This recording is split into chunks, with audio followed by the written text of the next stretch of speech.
Odiadas por muchos y amadas por otros, el capitalismo y el socialismo son ideologías que han dominado el mundo por décadas. Algunos dicen que el capitalismo es salvaje e inhumano, otros piensan que el socialismo es el sistema de la destrucción. La guerra entre ambos bandos ha cambiado al mundo para siempre y la vida de millones de personas ha cambiado por este conflicto. ¿Cuál ideología dominará el mundo? ¿El capitalismo y el socialismo fueron creados para acabar con el planeta? ¿Los humanos pueden vivir con una ideología distinta a esas dos? Quédate para entender todo lo que tienes que saber sobre las dos ideologías que dominan el mundo y que pueden cambiar el rumbo de la humanidad para siempre. No hay tiempo que perder, vamos a conocer a fondo qué es el capitalismo. Esta fórmula política afecta a nuestras vidas a diario, y hoy vamos a examinar más de cerca qué tan productivo puede ser el capitalismo para nosotros. Imagina que estamos a principios del siglo XIII y eres un vendedor de alfombras. Necesitas pedir dinero prestado para comprar las alfombras y poder revenderlas para recibir ganancias, para luego devolver el préstamo con sus intereses agregados, todo esto después de que obtuviste tus ganancias. Esta práctica del capitalismo de mercado se extendió por muchos imperios, incluidos los de China, India e incluso más al oeste, en Egipto. El mundo de los vendedores del siglo XVII alcanzó un momento increíble, cuando los empresarios de Holanda y Gran Bretaña crearon las sociedades anónimas. Una idea muy ambiciosa que les dio la oportunidad de ir a rutas comerciales que les generaban aún más ganancias. Sin embargo, como sucede con todos los negocios, en el fondo había un riesgo muy grande que no todos en aquella época pensaron. ¿Qué sucedería si el barco se hundía o era atacado por los piratas? Esto representaba un serio problema para los marineros mercantes que eran muy ambiciosos, pero que perdían su dinero en el mar o les podía pasar algo aún peor. Pero a alguien se le ocurrió una idea muy diferente. Se podía resolver este problema si se invertía dinero en muchos barcos diferentes, en vez de guardar todos los huevos en una misma canasta.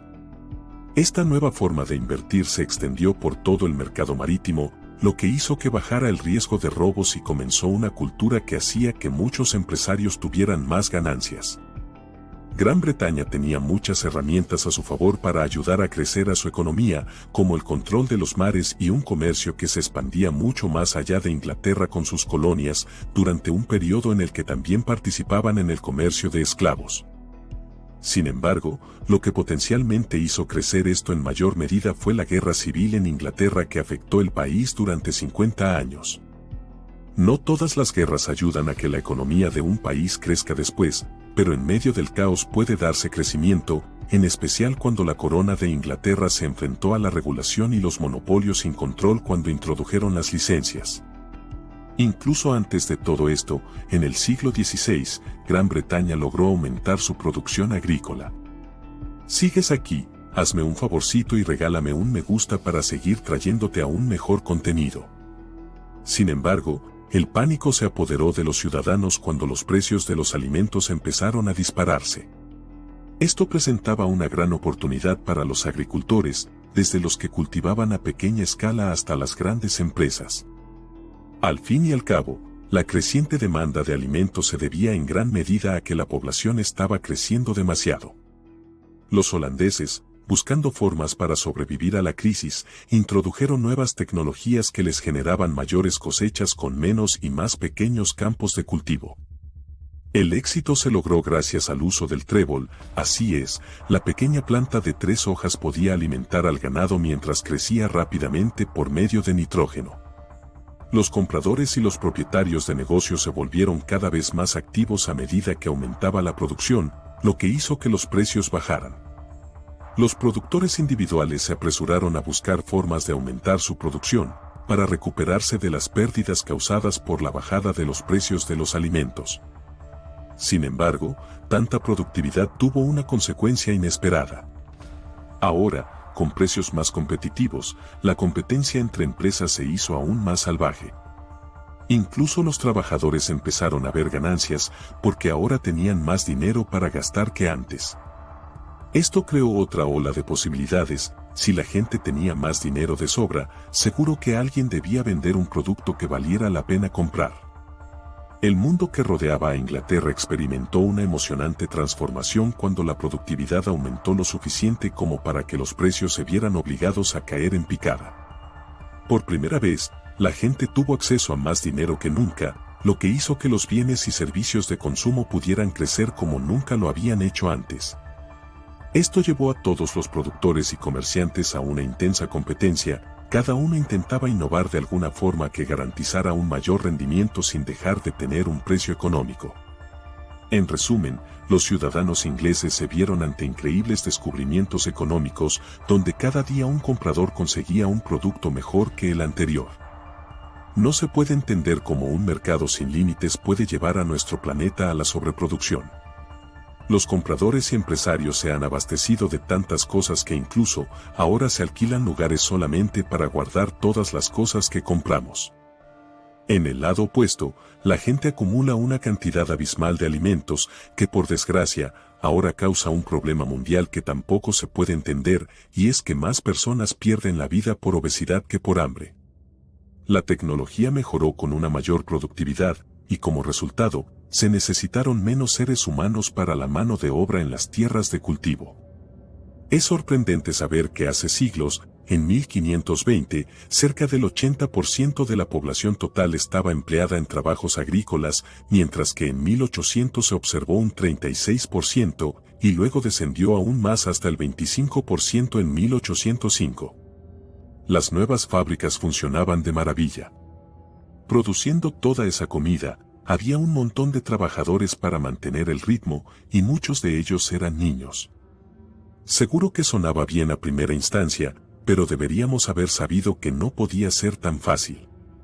El secreto de esta alta producción en los cultivos era la forma en cómo los terratenientes, como se le conoce a los dueños de las tierras, se apoderaban de todos los campos disponibles a su alcance y los convertían en propiedad privada. Por supuesto, esto funcionó para producir más material, ¿pero a qué precio? La gente fue expulsada de sus tierras y literalmente fueron estafados por el valor de toda una vida de inversión y trabajo, dejando a muchos empobrecidos. La necesidad de que los inversionistas privados tengan ganancias hizo que el capitalismo fuese un poderoso sistema cultural, es decir, todas las personas creían que esto era correcto y era lo que se debía hacer. Pero para lograrlo no solo se necesitaban cambios financieros, sino también una forma de pensar totalmente nueva. La gente tenía que empezar a entender los principios de esfuerzo y valor, y el riesgo que representaba invertir en nuevas máquinas que dejarían a muchas personas sin trabajo. Esta mentalidad fue promovida especialmente por los británicos ricos que entendieron que el esfuerzo podía generar más ganancias. Se aseguraron de que todo el mundo conociera sus estrategias y éstas pasaron a ser adoradas por la gente, por encima de las normas sociales de no hacer nada, lo que hizo que el capitalismo fuese aceptado cada vez más mientras se compraban más máquinas. Los escritos de Thomas Moon, un histórico economista inglés, decían que los mercados podían dirigir la economía. Él y otros economistas defendían el poder de los individuos y entendían que las personas no podían tener pensamientos racionales cuando se trataba de temas relacionados con la economía. Durante el siglo XVIII, Inglaterra se dio cuenta de repente de que los hombres y las mujeres no eran solo productores de ganancias, sino también eran consumidores. Se popularizó la idea de que esta forma de pensar no solo era razonable, sino saludable para la economía. El propio John Carey, economista defensor del capitalismo, compartió sus propias ideas al respecto. En 1695, escribió que el principal estímulo del comercio y de la industria es el apetito infinito de los hombres, que se tomarán la molestia de satisfacer. Estaba claro, John Carey se refería a que el apetito de los hombres no solo era por la comida, sino por productos que comprar. Avanzamos rápidamente hasta ahora, en el siglo XXI, y una cosa reina por encima de todo, y es el capitalismo industrial, que se ha ganado su lugar en nuestra sociedad. Pero el capitalismo no está libre de críticas, y ciertamente el capitalismo industrial del siglo XIX tenía muchos problemas. Las condiciones de trabajo eran terribles, las jornadas eran largas y agotadoras, siempre eran las mismas tareas y condiciones de vida que pertenecían a una pobreza que hoy en día no podemos creer que alguna vez existió. Los pobres de antes eran muy distintos a los pobres de ahora. Esto tuvo un gran impacto en los trabajadores, muchos prefirieron formar sindicatos, mientras que otros buscaron soluciones teóricas en la ideología socialista, especialmente en el socialismo de Karl Marx, el creador del socialismo. Los malos tiempos hicieron que muchas personas se desesperaran, los sentimientos de pánico de estos trabajadores alimentaron su necesidad de levantarse y cambiar las cosas. Es difícil entender que el socialismo no es una oposición perfecta al capitalismo, aunque a menudo los veamos como tal. Los mayores defensores del capitalismo insisten en que es algo natural. En esencia, si dejas que la gente descubra sus propios modelos y relaciones económicas de forma independiente, muchos de ellos acabarían imitando al capitalismo. Sin embargo, a diferencia del capitalismo, el socialismo no interviene con engaños, se crea completamente por elección y planificación hecha por seres humanos. La primera vez que la idea del socialismo enamoró a millones de personas fue en Francia. Mientras había tensión entre las dos naciones africanas de Egipto y Libia, dos ramas del socialismo ganaban fanáticos en Francia, una era el socialismo utópico y su rival, el socialismo revolucionario. El socialismo utópico, o también conocido como socialismo imposible, fue defendido por los economistas Conti de Saint-Simon y Charles Fourier. Ambos se opusieron al trabajo y el desorden dentro de la Revolución Francesa, un conflicto violento que cambió a Francia en el siglo XVIII. Los otros socialistas franceses eran los revolucionarios, y veían el potencial de la Revolución Francesa como una forma de crear un cambio social favorable, aunque eso significara generar una violencia que nadie pudiera detener. Auguste Blanqui fue el más influyente de todos esos socialistas y todavía hoy se le asocia mucho con el comunismo, término que él mismo inventó. Blanqui creó mucha polémica al criticar el capitalismo y decir que solo podría ser eliminado mediante una revolución violenta de las clases trabajadoras, una llamada a las armas que llenó de terror a muchos. Sin embargo, Blanqui creía en las élites sociales porque creía que los obreros saldrían ganando en un mundo comunista.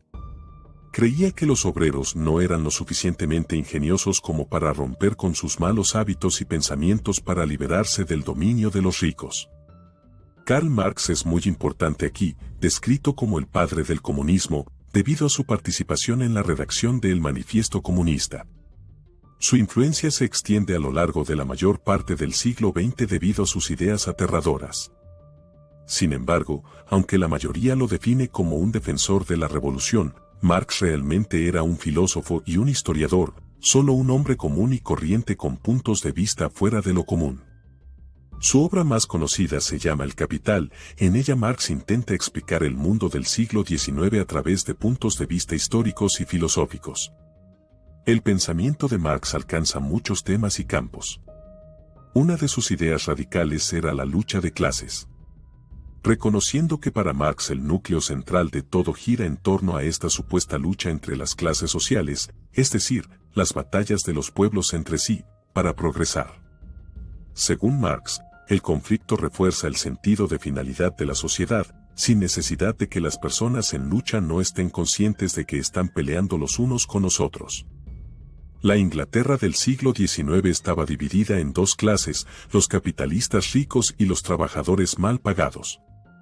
Los capitalistas poseían toda la riqueza importante, como tierras, inversiones y fábricas, mientras que los pobres básicamente solo tenían su trabajo para sobrevivir. Esto alimentó una lucha de clases increíble.